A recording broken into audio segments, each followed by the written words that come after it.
Good morning, afternoon, and evening, everybody. My name is Blake. I'm the owner and operator of Schneiderhan Sounds, and today we are going to be doing a quick review of this guy here, the Blue Snowball USB desktop microphone.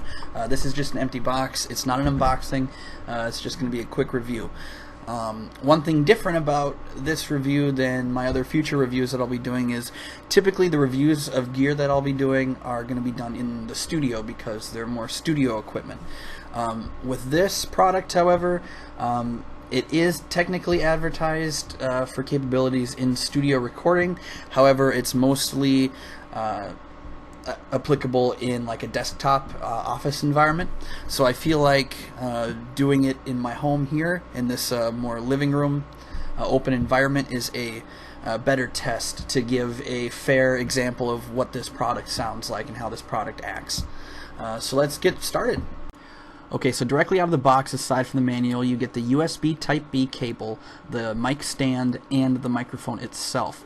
It is cardioid and omnidirectional, depending on the switch on the back on how you have the settings. It's got first position, which uses the plain cardioid capsule. It's good for speech, vocals, and podcasts. The second position is the same cardioid, but with the -10 dB pad, recommended for live music. The third position is the omnidirectional capsule. That's recommended for like conference calls, interviews, and environmental recordings. On the bottom of the microphone, it screws directly into the stand, and it is adjustable in height, and it can also be tilted. As you can see here, the USB plugs directly into the back of the microphone, and the other end goes directly into a USB onto your computer. Now, one thing I did notice is that the stand itself can be easily turned, even if you're tightening it all the way. If you're trying to hide the cable, sometimes the force can actually cause the microphone to still turn, so you may need to break it in, so to speak. Okay, so now that we have a decent idea of how this microphone sounds on vocals, I also wanted to do a quick recording of guitar in the studio just to see how it sounds, mainly because on the website and for the product itself, it advertises as a high enough quality microphone for studio recording. So let's give it a listen and see how it holds up.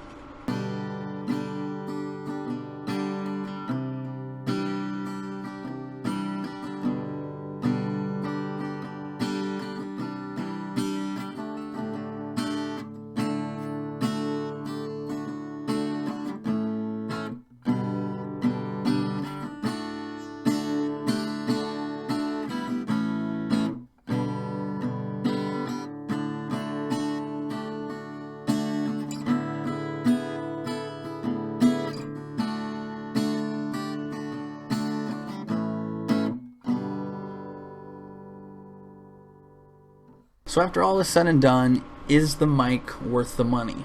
Well, that really depends on what you're using it for. Myself, I got this for video game chat. I got this for YouTube, and you know, for what I purchased it for, I think I purchased it for like 35 bucks. I really like it. The big thing that I like about this mic, aside from it having a higher audio quality than a lot of the gaming headsets, I really like the portability of this for YouTube, because I record videos both in my studio and in my home. It's just really nice to be able to just take this microphone anywhere and plug it in and use that directly. As far as studio recording goes, I wouldn't really recommend this, mainly because you get what you pay for with these microphones, and anything in like the $100 range or under. They kind of use cheap components, and it really often, including with this mic, really boosts the top end to the point where it can make things sound really brittle, and it's just not a very attractive sounding microphone for audio recording purposes, for music and that sort of thing. With this one, I know it's got a pretty prominent boost on all settings, around 15K, and it's, for my personal opinion, compared to other microphones, it's not really worth the price if you're primarily intending for a studio microphone. If you're like a singer-songwriter with acoustic guitar and you're just looking for something like to do a quick demo scratch track to take to the studio later to record, yeah, that's great. If you're using it for the other reasons that I've mentioned that I was using it for, or like a corporate interview or meeting or anything like that, yeah, it's a good microphone. It captures audio well, and it's really portable, easy plug and play use. But unfortunately for studio recording, you know, it's plug and play doesn't really come in handy there because you have a lack of gain control. Again, cheaper components are used, so it just doesn't sound as good. I mean, even the $100 mics that I don't think sound that great, you still at least have some control, and with those you can kind of EQ your way to get a decent sounding recording. With this, I don't know. It really depends. For me, I would say just save your money and get a better microphone personally if you're using it for studio recording. That's all the time I have for this video today. If you liked the video, definitely click thumbs up. Please click thumbs down if you disliked it. It helps me filter out future content. If you have any questions or comments on this microphone, please let me know in the comments below, as well as if you have this microphone yourself, share your experiences.